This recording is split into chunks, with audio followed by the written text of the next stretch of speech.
Hi മക്കളെ, KEAM exam complete ആയി. KEAM exam complete ആകുമ്പം എല്ലാവർക്കും വരുന്ന ഡൗട്ടാണ്, ഇനി ഞാൻ എന്ത് ചെയ്യണം, ഏത് ബ്രാഞ്ച് ചൂസ് ചെയ്യണം. ഇതുവരെ നമ്മൾ ഒരുപാട് കാര്യങ്ങൾ പഠിച്ചു. ആ പഠിച്ചത് ഒരിക്കലും ബ്രാഞ്ച് വൈസ് അല്ല പഠിച്ചത്, അല്ലെ? എല്ലാത്തിനും കോമൺ ആയിട്ട് മാത്സും ഫിസിക്സും കെമിസ്ട്രിയും പഠിച്ചു, അല്ലേ? പക്ഷെ ഒരാൾക്കും, ആകെ വളരെ ഫ്യൂ ആൾക്കാർ മാത്രമേ ബ്രാഞ്ച് ഓൺലി ചൂസ് ചെയ്തിട്ടുണ്ടാവുള്ളൂ. ബ്രാഞ്ച് ചൂസ് ചെയ്യാത്ത ആൾക്കാരാണ് ഏറ്റവും കൂടുതൽ ഉണ്ടാവുക. അവർക്ക് വേണ്ടിയുള്ള ഒരു വീഡിയോ ആണ് നമ്മൾ ചെയ്യുന്നത്. ബിക്കോസ് ഓൾറെഡി നമ്മുടെ യൂട്യൂബ് ചാനലിൽ ട്രിപ്പിളെ കുറിച്ചുള്ള വീഡിയോ AV സാർ ചെയ്തിട്ടുണ്ട്. അതിന് താഴെ വന്ന കമൻസ് മൊത്തം എന്താണ്, ഇതേപോലെ ബാക്കിയുള്ള എല്ലാ ബ്രാഞ്ചിനെ കുറിച്ചുള്ള വീഡിയോസ് വേണം. അപ്പോൾ അതിനെക്കുറിച്ച് ഡിസ്കസ് ചെയ്യാൻ വേണ്ടി ആണ് ഞാൻ ഈ വീഡിയോ ചെയ്യുന്നത്. സോ ഇന്ന് ഞാൻ ഡിസ്കസ് ചെയ്യാൻ പോകുന്നത് ഏറ്റവും ഇമ്പോർട്ടൻറ്റ് ബ്രാഞ്ച്. എൻജിനീയറിംഗ് എന്ന് കേട്ടാൽ നമ്മുടെ മൈൻഡിലേക്ക് വരുന്ന ബ്രാഞ്ച് ഏതാ? യെസ്, നിങ്ങൾ പറഞ്ഞു, മെക്കാനിക്കൽ എൻജിനീയറിംഗ്. നമ്മളെപ്പോഴും അറിയപ്പെടുന്ന റോയൽ മെക്കാണ്. കുട്ടികൾക്ക് എപ്പോഴും വരുന്ന ഡൗട്ടാണ്, റോയൽ മെക്കിന് പഴയ പ്രതാപമൊക്കെ ഉണ്ടോ? പണ്ട് നല്ല പ്രതാപമുണ്ട്, അല്ലേ? 2010, 2013 നല്ല പ്രതാപമുണ്ട് ബ്രാഞ്ചായിരുന്നത് മെക്കാനിക്കൽ എഞ്ചിനീയറിംഗ്. ഇപ്പം ആ പ്രധാനം ഉണ്ടോ? ഇപ്പം CSL ഏറ്റവും ഇമ്പോർട്ടൻ്റ്, മെക്കിനൊന്നും പ്രാധാന്യം ഇല്ലല്ലോ, മെക്കിന് പ്ലേസ്മെൻറ്റ് ഇല്ലല്ലോ, അങ്ങനെയൊക്കെയല്ലേ നിങ്ങൾ മൈൻഡിൽ വരുന്ന ഡൗട്ട്? ഓഫ് കോഴ്സ് ആയിരിക്കും, അല്ലേ? അതൊന്ന് കവർ ചെയ്യാൻ വേണ്ടിയും മെക്കാനിക്കൽ എഞ്ചിനീയറിംഗ് പ്രാധാന്യം ഉണ്ടോ, ഹയർ സ്റ്റഡീസ് ഓപ്ഷൻ ഉണ്ടോ, പ്ലേസ്മെൻറ്റ്സ് ഉണ്ടോ, ഇങ്ങനെയുള്ള കാര്യങ്ങളാണ് ഞാൻ ഇന്നിവിടെ ഡിസ്കസ് ചെയ്യാൻ പോകുന്നത്. ഓക്കെ, അതേപോലെ എന്താണ് നിങ്ങൾ മെക്കാനിക്കൽ എഞ്ചിനീയറിംഗ് പഠിക്കാൻ പോകുന്നത്, ആ കാര്യം കൂടി ഞാൻ ഇതിലൂടെ പറഞ്ഞു പോകും. ഓക്കെ, സോ മെക്കാനിക്കൽ എഞ്ചിനീയറിംഗിനെ കുറിച്ചുള്ള എല്ലാ കാര്യങ്ങളുമാണ് ഞാൻ ഇന്നത്തെ വീഡിയോയിൽ കവർ ചെയ്യാൻ പോകുന്നത്. ഓക്കെ, സോ ആദ്യം പറയാൻ പോകുന്നത് what is mechanical engineering.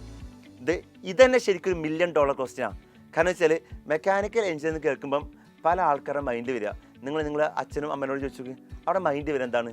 Mechanical, അല്ലേ? വണ്ടിയുടെ മെക്കാനിക്കൽ, അല്ലേ? അതായത് സംതിങ് റിലേറ്റഡ് ടു കാറുകൾ, ബസ്സുകൾ, ലോറികൾ, അതാണ് മൈൻഡിൽ വരിക. പക്ഷെ അത് മാത്രമാണോ ശരിക്കും മെക്കാനിക്കൽ? ഒരിക്കലല്ല. അത് മെക്കാനിക്കൽ ഒരു ബ്രാഞ്ചാണ്. ഈ ഓട്ടോമൊബൈൽ എഞ്ചിനീയറിംഗ് മെക്കാനിക്കൽ ഒരു ബ്രാഞ്ചാണ്. ഈ ഓട്ടോമൊബൈൽ എഞ്ചിനീയറിംഗിൽ എന്ത് വരിക? ഈ കാറും ബൈക്കും ഓട്ടോയൊക്കെ എല്ലാം വരിക, അല്ലേ? അതല്ലാത്ത ഒരുപാട് കാര്യങ്ങളില്ല അവിടെ. ഓഫ് കോഴ്സ് ഉണ്ട്. എന്തൊക്കെയാ അവിടെ? റോബോട്ടിക്സ് ഉണ്ട്, അല്ലേ? പിന്നെന്താ, പല ടൈപ്പ് എൻജിൻസ് ഉണ്ട്. ഈ എൻജിൻസ് വണ്ടികളിൽ മാത്രമാണോ? അല്ല, അല്ലേ? നമുക്ക് എല്ലാ ഫാക്ടറീസിലും എന്തുണ്ട്? ഒരുപാട് എൻജിൻസ് ഉണ്ട്. അതും ഇതിൽ വരും, അല്ലേ? പിന്നെന്താ, പിന്നെയും ഒരുപാട് കാര്യങ്ങളുണ്ട്. ഒരിക്കലും എന്തല്ല, ഈ ഓട്ടോമൊബൈൽ മാത്രമല്ല മെക്കാനിക്കൽ എന്ന് പറഞ്ഞാൽ, മെക്കാനിക്കൽ എഞ്ചിനീയറിംഗ് കീഴിൽ ഒരുപാട് കാര്യങ്ങൾ പഠിക്കാണ്ട്. അത് എന്താണ്? മെക്കാനിക്കൽ എഞ്ചിനീയർ പാർട്ടാണ്, അല്ലേ? ശരിക്കും പറഞ്ഞാൽ മെക്കാനിക്കൽ എഞ്ചിനീയർ നമ്മൾ പഠിക്കാൻ പോകുന്നത്, ശരിക്ക് ഞാൻ ഇവിടെ സ്ലൈഡ്സ് തന്നെ ഇൻക്ലൂഡ് ചെയ്യുന്നുണ്ട്, അല്ലേ? അതെന്താ വെച്ചാൽ ഒരുപാട് കാര്യങ്ങൾ ഞാൻ ഈ സ്ലൈഡിൽ ഇൻക്ലൂഡ് ചെയ്യുന്നുണ്ട്. ഓക്കെ, അതിന് മെയിനായിട്ട് വാട്ട് ഈസ് മെക്കാനിക്കൽ എഞ്ചിൻ എന്ന് ചോദിച്ചാൽ ഡെഫിനിഷൻ എന്നല്ല ഞാൻ പറയുന്നത്, സംതിങ് റിലേറ്റഡ് ടു എൻജിൻസ് ആണ്, അല്ലേ? എൻജിൻസ് ഉണ്ട്, അതുപോലെ മാനുഫാക്ചറിങ് ഉണ്ട്, റോബോട്ടിക്സ് ഉണ്ട്, തെർമോഡൈനമിക്സ് ഉണ്ട്, ഡിസൈൻ ഉണ്ട്, ഒരുപാട് കാര്യങ്ങളുണ്ട്, അല്ലേ?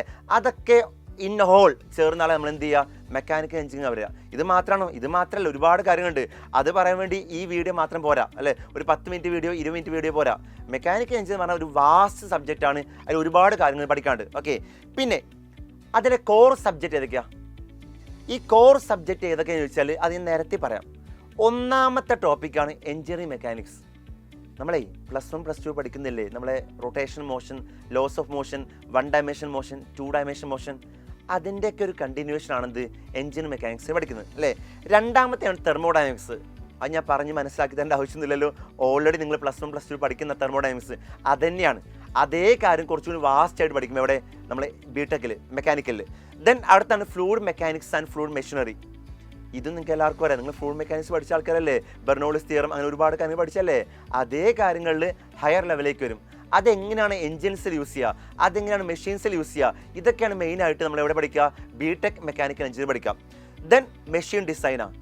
അത് പേര് തന്നെ പറയുന്നുണ്ട്, പല ടൈപ്പ് മെഷീൻ ഡിസൈനാണ്. ആ മെഷീൻ ഡിസൈൻ ചെയ്യാൻ വേണ്ട ക്രൈറ്റീരിയാസ്, അതിൻ്റെ ഫോഴ്സസ്, ടോർക്സ്, അതൊക്കെ നമ്മൾ എന്ത് ചെയ്യും? ഡിസൈൻ ചെയ്യും. ആ കാര്യങ്ങളാണ് ആ ഒരു ടോപ്പിക്, ആ ഒരു ചാപ്റ്റർ അല്ലെങ്കിൽ ആ ഒരു സബ്ജക്റ്റിൽ പഠിക്കുന്നത്. പിന്നെ മാനുഫാക്ചറിങ് ആണ്. ഇത് ശരിക്കും പറഞ്ഞാൽ മെക്കാനിക്കലിൻ്റെ കോർ എന്ന് പറയാൻ പറ്റുന്ന ഒരു ടോപ്പിക്കാണ് മാനുഫാക്ചറിങ്. ഈ മാനുഫാക്ചറിങ്ങിൻ്റെ ഇടയിലാണ് നമ്മൾ എന്ത് വരിക? മെറ്റീരിയൽ സയൻസ് ഒക്കെ വരിക. അതായത് നമ്മളിപ്പോൾ ജസ്റ്റ് ഡോക്ടറിൻ്റെ കേസ് വരിക, ഒരു ഡെൻ്റൽ ഡോക്ടർ ഒരു പുതിയ പല്ലുണ്ടാക്കാൻ വിചാരിക്കുക. ആ പുതിയ പല്ലുണ്ടാക്കാൻ ഡോക്ടേഴ്സ് നടക്കൂല, അല്ലേ? അവിടെ എന്ത് വേണം? ആ പല്ലുണ്ടാക്കാനുള്ള മെറ്റീരിയൽസ് വേണം. ആ മെറ്റീരിയൽസ് പ്രൊവൈഡ് ചെയ്ത ഒരിക്കലും ഓഫ് കോഴ്സ് നമ്മൾ മെക്കാനിക്കൽ എഞ്ചിനീയേഴ്സാണ്. ആ മെറ്റീരിയൽസിന് വേണ്ട കാര്യങ്ങൾ അതെന്താവണം? ആ മെറ്റീരിയൽസ് സെറാമിക്സ് ആവണോ, അല്ലെങ്കിൽ വേറെ എന്തെങ്കിലും മെറ്റീരിയൽസ് ആവണോ, അതിലെന്തെങ്കിലും ആഡ് ചെയ്യണോ, ഇങ്ങനെയുള്ള കുറേ കാര്യങ്ങളില്ലേ? അതൊക്കെ തീരുമാനിക്കുന്ന ആരാ? മെക്കാനിക്കൽ എഞ്ചിനീയേഴ്സാണ്. ഈ മെക്കാനിക്കൽ എഞ്ചിനീയേഴ്സാണ് ആ മെറ്റീരിയൽസിനെ കുറിച്ച് കംപ്ലീറ്റ് ഐഡിയാസ് ഉണ്ടാക്കുക. ഇതിൻ്റെ ടെൻസൈൽ സ്ട്രെങ്ത് എന്താണ്, അതിൻ്റെ ഫോഴ്സ് എന്താണ്, അതിൻ്റെ ടോർക്ക് എന്താണ്, അതിന് എത്രത്തോളം വിത്ത്സ്റ്റാൻഡ് കപ്പാസിറ്റി ഉണ്ട്, ഇങ്ങനെ ഒരുപാട് കാര്യങ്ങളില്ലേ. ആ കാര്യങ്ങൾ മൊത്തം തീരുമാനിക്കുക ആരാ? മെക്കാനിക്കൽ എഞ്ചിനീയേഴ്സാണ് അല്ലേ. സോ നിങ്ങളെ ഈ മാനുഫാക്ചറിങ് എന്ന ടോപ്പിക്കിൽ പഠിക്കുക ഒരുപാട് മെറ്റീരിയൽസിനെ കുറിച്ചും ഒരുപാട് മാനുഫാക്ചറിങ് ഐഡിയാസുമാണ്. അപ്പോൾ അങ്ങനൊരു സബ്ജക്റ്റും അവിടെ ഉണ്ട്. പിന്നുള്ളത് CAD CAM. CAD CAM ശരിക്കും ഒരു ഡിസൈൻ സോഫ്റ്റ്വെയറാണ്. ആ CAD CAM മാത്രമല്ല, അങ്ങനെ ഒരുപാട് ആൻസിസ് ഉണ്ട്, അങ്ങനെ ഒരുപാട് സോഫ്റ്റ്വെയർസ് ഉണ്ട്. ആ സോഫ്റ്റ്വെയർസ് നമ്മൾ ഡിസൈൻ ചെയ്യാനും ബാക്കി കുറേ പർപ്പസിന് യൂസ് ചെയ്യും. അങ്ങനെ കുറേ ഇങ്ങനെ ഡിസൈൻ സോഫ്റ്റ്വെയർസ് നമ്മൾ എന്ത് ചെയ്യും, ഈ ഒരു 4 വർഷക്കാലത്തിൽ പഠിക്കും. പിന്നുള്ളത് റോബോട്ടിക്സ് ആൻഡ് ഓട്ടോമേഷനാണ്. അത് ഞാൻ പറയേണ്ട ആവശ്യമില്ലല്ലോ, റോബോട്ടിക്സിനെ കുറിച്ച് നിങ്ങൾക്ക് എല്ലാവർക്കും അറിയുന്ന കാര്യമാണ്. ആ റോബോട്ടിക്സിൻ്റെ പലവിധ ബ്രാഞ്ചസ് നമ്മൾ എന്ത് ചെയ്യുന്നുണ്ട്, മെക്കാനിക്കൽ എഞ്ചിനീയേഴ്സ് പഠിക്കുന്നുണ്ട്. ഓക്കെ, ഇതാണ് at a glance core subject പഠിക്കാനുള്ളത്. ചുരുക്കി പറഞ്ഞാൽ ഈ 4 വർഷത്തിൽ നമ്മൾ ഒരുപാട് കാര്യങ്ങൾ എന്ത് ചെയ്യും, ഈ 4 വർഷത്തിനുള്ളിൽ എന്ത് ചെയ്യും, മെക്കാനിക്കൽ എഞ്ചിനീയറിനോട് പഠിക്കും. ഓക്കെ, ദെൻ അപ്പോൾ പഠിക്കുന്ന കാര്യങ്ങൾ എല്ലാവർക്കും ഓക്കെ ആണെന്ന് വിചാരിക്കുകയാണ്. അടുത്തത് വളരെ ഇമ്പോർട്ടൻറ്റ് കാര്യമാണ്, ഒരു മെക്കാനിക്കൽ എഞ്ചിനീയർ ആവാൻ എന്തൊക്കെ സ്കിൽസ് വേണം. ഒന്നാമത്തെ കാര്യം, മാത്സും ഫിസിക്സും നല്ലോണം അറിയണം. അല്ലെങ്കിൽ മാത്സിനും ഫിസിക്സിനോടും നിങ്ങൾക്ക് നല്ല രീതിയിലുള്ള ഇഷ്ടം ഉണ്ടാകണം. അത് ഇഷ്ടം ഉണ്ടെങ്കിൽ മാത്രമേ നിങ്ങൾ മെക്കാനിക്കൽ എഞ്ചിനീയർ നല്ല രീതിയിൽ തിളങ്ങാൻ പറ്റുള്ളൂ. കാരണം നമ്മൾ കൂടുതലും അവിടെ പഠിക്കുന്ന എന്താണ്, ഈ മാത്സും ഫിസിക്സും തന്നെയാണ്. അതിൻ്റെ കുറച്ച് ആപ്ലിക്കേഷൻ ലെവൽസാണ് പഠിക്കുന്നത്. അപ്പോൾ മാത്സിൻ്റെയും ഫിസിക്സിൻ്റെയും കംപ്ലീറ്റ് ഐഡിയ നമ്മുടെ കയ്യിലുണ്ടാവും. പിന്നെ എന്ന് വെച്ചാൽ പ്രോബ്ലം സോൾവിങ് സ്കിൽസാണ്. അത് ഞാൻ പറയേണ്ട ആവശ്യമില്ല, എല്ലാ ബ്രാഞ്ചിനും വേണം അല്ലേ. നമ്മൾ ഒരു മനുഷ്യനുണ്ടാവേണ്ട, ഒരു എഞ്ചിനീയർ ഉണ്ടാവേണ്ട ഏറ്റവും നല്ലൊരു കഴിവാണിത് പ്രോബ്ലം സോൾവിങ് സ്കിൽസ്. അത് ഓഫ് കോഴ്സ് ഉണ്ടാവും. പിന്നെ ക്രിയേറ്റിവിറ്റി ഉണ്ടാവും, അതെങ്കിൽ എല്ലാവർക്കും അറിയുന്ന കേസാണ്. പിന്നെ ഓഫ് കോഴ്സ് എല്ലാ എഞ്ചിനീയേഴ്സിനും ഉണ്ടാവേണ്ട ഒരു കഴിവാണ് കമ്മ്യൂണിക്കേഷൻ സ്കിൽസ്. കമ്മ്യൂണിക്കേഷൻ സ്കിൽസ് വളരെ ഇമ്പോർട്ടൻ്റ് ആണ്. അത് മെക്കാനിക്കൽ എഞ്ചിനീയർ ആവട്ടെ, കമ്പ്യൂട്ടർ സയൻസ് എഞ്ചിനീയർ ആവട്ടെ, ട്രിപ്പിൾ ആവട്ടെ, ഈസി ആവട്ടെ, എന്താവട്ടെ, കമ്മ്യൂണിക്കേഷൻ സ്കിൽസ് ഉണ്ടാക്കണം അല്ലേ. അതെങ്ങനെ ഉണ്ടാകുന്ന വെച്ചാൽ അത് നിങ്ങളിപ്പോൾ നോക്കണം കേട്ടോ, നിങ്ങൾക്ക് വഴിയേ ഉണ്ടായിക്കോളും. അത് നിങ്ങൾ കോളേജിൽ ചെന്നിട്ട് നിങ്ങൾ കൂട്ടുകാരോടും അതുപോലെ അധ്യാപകരോടൊക്കെ എന്ത് ചെയ്യാണ്, കമ്മ്യൂണിക്കേറ്റ് ചെയ്ത് ഉണ്ടാവേണ്ട, പ്രാക്ടീസ് ചെയ്യേണ്ട ഒരു കഴിവാണ്. ആ കഴിവ് ഉണ്ടായിക്കോളും. ഇപ്പം ഇല്ലെങ്കിൽ നിങ്ങൾ എന്താകും, അത് ഉണ്ടാക്കണം, അത് ഡെവലപ്പ് ചെയ്യണം, ആ ഡെവലപ്പ് ചെയ്ത് പഠിക്കണം. ഓക്കെ, അതൊക്കെ നിങ്ങൾ വഴിയേ ഉണ്ടായിക്കോളും എന്ന് പറയുകയാണ്. അത് ഉണ്ടായിക്കോളും എന്ന് പറഞ്ഞാൽ നമ്മൾ പ്രാക്ടീസ് ചെയ്യണം. ഓക്കെ, മെയിനായിട്ട്. ദെൻ പ്രാക്ടിക്കൽ തിങ്കിങ് ആണ്. പ്രാക്ടിക്കൽ തിങ്കിങ് മീൻസ് നമ്മൾ ജസ്റ്റ് തിയററ്റിക്കൽ ഐഡിയാസ് മാത്രം പോരാ. ആ തിയററ്റിക്കൽ ഐഡിയാസ് എന്ത് ചെയ്യണം, നമ്മൾ ലാബ്സിൽ അതിൻ്റെ ആപ്ലിക്കേഷൻ ലെവലിൽ തിങ്ക് ചെയ്യാനുള്ള കഴിവ് വേണം. അതെങ്ങനെ യൂസ് ചെയ്യാമെന്ന് കഴിവേണം. പുതിയ മെഷീൻസ് എങ്ങനെ ഡിസൈൻ ചെയ്യുക എന്നുള്ളൊരു ഐഡിയ ഉണ്ടാവണം. ആ ഐഡിയാസൊക്കെ മെയിനായിട്ട് എന്ത് ചെയ്യണം, ആ ഒരു ബ്രാഞ്ചിൽ നമുക്ക് ആവശ്യമുണ്ട്. Okay, then top career areas. Okay, of course. അപ്പോൾ മെക്കാനിക്കൽ എഞ്ചിനീയർ നിങ്ങൾക്ക് മനസ്സിലായി. ഇനി എന്താണ്, മെക്കാനിക്കൽ എഞ്ചിനീയറിംഗ് കഴിഞ്ഞിട്ട് നിങ്ങൾക്ക് എവിടെയൊക്കെ ജോബിന് പോകാം, ഏതൊക്കെ ഏരിയാസിൽ നിങ്ങൾക്ക് ജോബിന് പോകാം. ഓഫ് കോഴ്സ് ഫസ്റ്റ് നിങ്ങൾക്ക് എല്ലാവർക്കും അറിയുന്ന പോലെ എന്താണ്, ഓട്ടോമൊബൈലാണ് അല്ലേ. ഹീറോ ഹോണ്ട, അതുപോലെ റോയൽ എൻഫീൽഡ്, അങ്ങനെ ഒരുപാട് കമ്പനീസ് ഉണ്ട്. ആ കമ്പനീസിലേക്ക് നമുക്ക് എന്ത് ചെയ്യാം, മെക്കാനിക്കൽ എഞ്ചിനീയേഴ്സായി ജോയിൻ ചെയ്യാം. ഓക്കെ, ഇതാണ് ഒരു ഓപ്ഷൻ. രണ്ടാമത്തെ ഓപ്ഷനാണ് എയറോസ്പേസ്. എയറോസ്പേസിൽ തന്നെ മെക്കാനിക്കൽ എഞ്ചിനീയേഴ്സിന് ഒരുപാട് വേക്കൻസീസ് ഉണ്ട്. അവിടേക്ക് നമ്മൾ എന്ത് ചെയ്യാം, മൂവ് ചെയ്യാം. പിന്നുള്ളത് ഓഫ് കോഴ്സ് റോബോട്ടിക്സ്. മെക്കാനിക്കൽ എഞ്ചിനീയേഴ്സിൻ്റെ മെയിൻ പാർട്ടാണിത് റോബോട്ടിക്സ്. ഇപ്പോൾ ഏറ്റവും ബൂമിങ്ങിലുള്ളതാണ് AI ഇൻ്റഗ്രേറ്റഡ് റോബോട്ടിക്സ്. നിങ്ങൾക്ക് എല്ലാവർക്കും അറിയുന്നതാണ് അല്ലേ. ആ AIയും റോബോട്ടിക്സും ഒരുമിച്ച് വർക്ക് ചെയ്യാൻ അവിടെ ആരാവശ്യമുണ്ട്, CS ആവശ്യമുണ്ട്, മെക്കാനിക്കൽ എഞ്ചിനീയേഴ്സ് ആവശ്യമുണ്ട്, എല്ലാവരും ആവശ്യമുണ്ട്. ഓക്കെ, അപ്പോൾ അവിടെ നമുക്ക് എന്താണ്, മെക്കാനിക്കൽ എഞ്ചിനീയേഴ്സിന് ഒരു സ്കോപ്പ് ഉണ്ട്. പിന്നെ ഓഫ് കോഴ്സ് ഗവൺമെൻറ് സെക്ടേഴ്സ് ജോബായ PSU ജോബ്സായ നമ്മളെ ഓയിൽ റിഫൈനറീസ് അല്ലേ, ഓയിൽ ആൻഡ് ഗ്യാസ് റിഫൈനറീസ് ഇപ്പോൾ ഏറ്റവും ബൂമിംഗ് ആണ്. നമുക്ക് എല്ലാവർക്കും അറിയാം, ഓയിലും ഗ്യാസും ഒന്നുമില്ലെങ്കിൽ ലൈഫ് എങ്ങനെ പോകുന്നു ഇപ്പം നിങ്ങൾക്ക് എല്ലാവർക്കും അറിയാലോ. അതിൽ വർക്ക് ചെയ്യുന്ന എല്ലാവരും എന്താണ്, മെക്കാനിക്കൽ എഞ്ചിനീയേഴ്സാണ്. അത് നമുക്കുള്ള സ്കോപ്സ് ആണ്. അങ്ങനെ ഒരുപാട് സ്കോപ്സ് ഉണ്ട്. എല്ലാം കൂടി പറയാനുള്ള ഒരു വീഡിയോ ലെങ്ത് നമുക്ക് ഉണ്ടാവില്ല. അങ്ങനെ ഒരുപാട് സ്കോപ്സ് ഉണ്ട്. ആ സ്കോപ്സിൽ വളരെ കുറച്ച് സ്കോപ്സ് മാത്രമേ ഞാൻ പറഞ്ഞുള്ളൂ. അപ്പോൾ അതാണ് മെക്കാനിക്കൽ എഞ്ചിനീയേഴ്സ്. സ്കോപ്സ് എന്ന് പറഞ്ഞാൽ, സ്കോപ്സ് മീൻസ് നമ്മൾ എത്തിച്ചേരാവുന്ന ജോബ്സ്. Okay, course jobs. പിന്നെ അടുത്ത് സാലറി റിയാലിറ്റിയാണ്. ഇതാണ് എല്ലാവർക്കും അറിയേണ്ട കാര്യം അല്ലേ. അഗെയിൻ ഇത് ഞാൻ ഒന്നും മറച്ചു വെക്കുന്നില്ല, കംപ്ലീറ്റ് ഐഡിയ ഞാൻ പറയും, ഒന്നും ഞാൻ മറച്ചു വെക്കുന്നില്ല. ഫസ്റ്റ് നമുക്ക് കയറുമ്പം കിട്ടാവുന്ന average salary compared to computer science വളരെ കുറവായിരിക്കും. നമ്മൾ ഫസ്റ്റ് ഒരു ജോബ് സ്റ്റാർട്ട് ചെയ്യുമ്പോഴേ നിങ്ങൾ കരിയർ സ്റ്റാർട്ട് ചെയ്യുമ്പം കമ്പ്യൂട്ടർ സയൻസ് എഞ്ചിനീയേഴ്സും കമ്പയർ ചെയ്യുമ്പോൾ നമ്മളെ സാലറി വളരെ കുറവായിരിക്കും. അത് ഞാൻ കംപ്ലീറ്റ് തുറന്നടിച്ച് പറയാണ്. അത് കാരണം നിങ്ങൾ ഫേസ് ചെയ്യാൻ പോകുന്ന ഡിഫിക്കൽട്ടിയാണ് സാലറി പ്രശ്നങ്ങൾ. ഓക്കെ, എന്നാലേ നമ്മളത് എക്സ്പീരിയൻസ്ഡ് ആകുമ്പം അതിന് നമ്മൾ സാലറി എന്ത് ചെയ്യും, പതിയെ ഓർഗാനിക്കായിട്ട് ഇൻക്രീസ് ചെയ്ത് വരും. ഒരിക്കലും ആദ്യം കയറുന്ന ഒരാൾക്ക് സാലറി വളരെ കുറവെന്ന് ഞാൻ വീണ്ടും എടുത്ത് പറയാണ്. പക്ഷേ എക്സ്പീരിയൻസ് ആകുമ്പോഴത്തേയും സാലറി ഇൻക്രീസ് ചെയ്ത് വരും. അതാണ് മെക്കാനിക്കൽ എഞ്ചിനീയേഴ്സിൻ്റെ ഒരു ഗുണം. ഓക്കെ, പിന്നെ ഗൾഫിലും അതുപോലെ ബാക്കിയുള്ള കൺട്രീസിലുള്ള ജോബ് ഓപ്പർച്യൂണിറ്റീസ് ഒരുപാടുണ്ട് മെക്കാനിക്കേഴ്സിന്. നിങ്ങൾക്ക് എല്ലാവർക്കും അറിയാം, ഗൾഫിൽ പോയാൽ HVAC നിങ്ങൾക്ക് എല്ലാവർക്കും അറിയുന്നതാണ്. Centralise AC design, pipe designs ഇതൊക്കെ ചെയ്യുന്ന ആരാ? മെക്കാനിക്കൽ എഞ്ചിനീയേഴ്സ് ആണ്. അപ്പോൾ ആദ്യം അവിടെ നിങ്ങൾക്ക് എന്താണ് സ്കോപ്സ് എന്ന് മനസ്സിലാക്കുക. അപ്പോൾ അതാണ് സാലറി റിലേറ്റഡ് കാര്യങ്ങൾ. അപ്പോൾ അഗെയിൻ നിർബന്ധം മനസ്സിലാക്കേണ്ടത് ഫസ്റ്റ് ജോബ് സാലറി കുറവായിരിക്കും കമ്പയർഡ്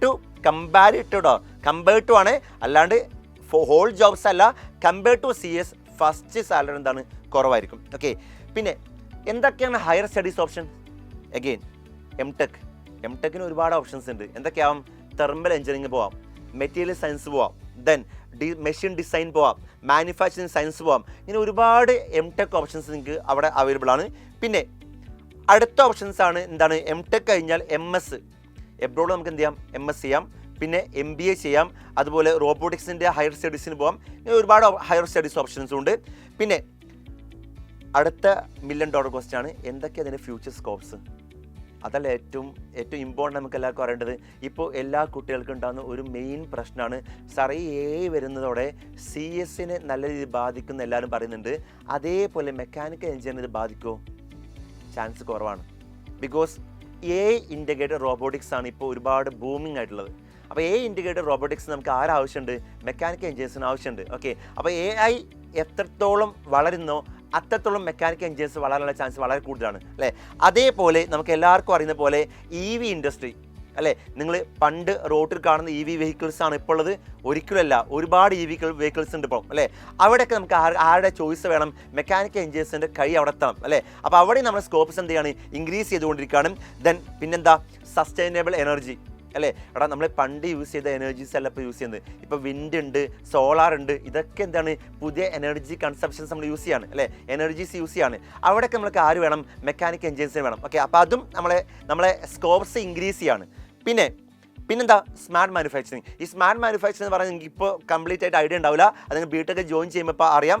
എന്തായാലും അവിടേക്ക് നമുക്ക് എന്താണ്? ഒരുപാട് മെക്കാനിക്കൽ എഞ്ചിനീയേഴ്സിൻ്റെ ആവശ്യമുണ്ട്. അത് മനസ്സിലാക്കുക. അപ്പം സ്കോപ്സും എന്ത് ചെയ്യാണ്? ഇൻക്രീസ് ചെയ്തുകൊണ്ടിരിക്കുകയാണ്. ശരിക്കും മെക്കാനിക്കൽ എഞ്ചിനീയേഴ്സിൻ്റെ കേസ് പറഞ്ഞാലേ ആദ്യം മെക്കാനിക്കൽ എഞ്ചിനീയേഴ്സ് ഇങ്ങനെ ബൂം ചെയ്ത് വന്നു. പിന്നെ ഒരു 2015, 16, 17 ആ ഒരു റീജിയനിൽ അത് സ്റ്റാഗ്നൻ്റ് ആയിപ്പോയി. ഇപ്പോൾ എഗെയിൻ ഒന്ന് ബൂം ചെയ്യാൻ നിൽക്കുകയാണ്, ബൂം ചെയ്തുകൊണ്ടിരിക്കുകയാണ്. ഓക്കെ, അപ്പോൾ ഇപ്പോൾ എന്താണ്? മെക്കാനിക്കൽ എഞ്ചിനീയേഴ്സ് വീണ്ടും ബൂം ചെയ്യാനുള്ള ഒരു തുടക്കം എന്ന് പറയില്ലേ, ആ തുടക്കത്തിൻ്റെ ഒരു ലെവലിൽ നിൽക്കുകയാണെന്ന് ഞാൻ മനസ്സിലാക്കുന്നത്. ഓക്കെ, അപ്പോൾ എഗെയിൻ നമ്മൾ എന്ത് ചെയ്യാം? അടുത്ത വർഷങ്ങളിൽ മെക്കാനിക്കൽ എഞ്ചിനീയേഴ്സിന് ബൂം ഉണ്ടെന്ന് വിശ്വസിക്കാം, ബൂം ഉണ്ടാകുന്ന എന്ത് ചെയ്യാം? വിശ്വസിക്കാം. ഓക്കെ, എനിക്ക് അവസാനമായിട്ട് പറയാനുള്ളത് ആരൊക്കെയാണ് ഇത് അവോയ്ഡ് ചെയ്യണമെന്നാണ്. മാത്സും ഫിസിക്സും ഇഷ്ടമില്ലാത്ത ആൾക്കാർ ഓഫ് കോഴ്സ് ഈ ഒരു ബ്രാഞ്ച് അവോയ്ഡ് ചെയ്യും നല്ലത്. കാരണം ഈ ബ്രാഞ്ചിൽ 4 വർഷവും നമ്മൾ പഠിക്കാനുള്ളത് മാത്സും ഫിസിക്സ് തന്നെയാണ്. അപ്പോൾ ഈ 4 വർഷം നമുക്ക് ഹെക്ടിക് ആയിട്ട് ഫീൽ ചെയ്യും if you don't like maths and physics. അപ്പോൾ മാത്സും ഫിസിക്സ് ഇഷ്ടമില്ലാത്തവർക്ക് എന്ത് ചെയ്യാം? ഈ ബ്രാഞ്ച് അവോയ്ഡ് ചെയ്യാം. സോ മക്കളെ, ഇത്രയും കാര്യങ്ങളാണ് റോയൽ മെക്കിനെ കുറിച്ച് എനിക്ക് പറയാനുള്ളത്. അപ്പോൾ ഇതിൽ എന്തെങ്കിലും ഡൗട്ടും കാര്യങ്ങളും ഉണ്ടെങ്കിൽ എന്ത് ചെയ്യാം? നിങ്ങൾക്ക് താഴെ കമൻറ്റ് സെക്ഷനിൽ കമൻറ്റ് ചെയ്യാം. അപ്പോൾ വേറൊരു വീഡിയോ ആയിട്ട്, വേറൊരു ബ്രാഞ്ചുമായിട്ടോ വേറെ വീഡിയോ ആയിട്ട് എന്ത് ചെയ്യാം? നമുക്ക് കാണാം. Thank you.